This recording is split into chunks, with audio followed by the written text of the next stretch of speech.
voto, senhor presidente. Senhora presidente, colegas, que bom poder estar aqui para votar em melhorias na educação, na qualidade de profissionais. Sabe por que eu quis falar, vereadora Gladys, nós que fomos subprefeito?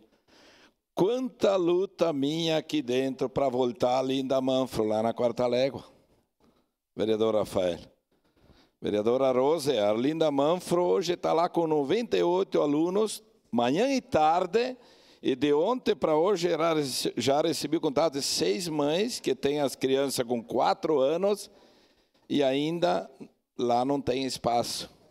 Então veja bem, lá quando o governo Cassina, secretária Flávia, o governo Cassina fez o colégio novo lá, Linda Manfro, que tinha fechado quando eu estava aqui dentro, colocado lá em Galópolis, num lugar insalubre.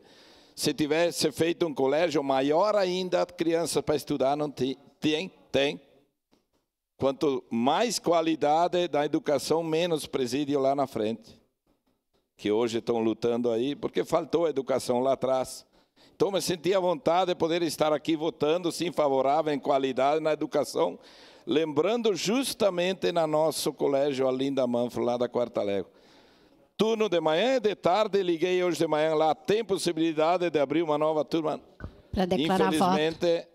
Ficou pequena, porque pela qualidade, pelo lugar e pela visão pública que aquele colégio nunca devia ter sido fechado, e sim ampliado.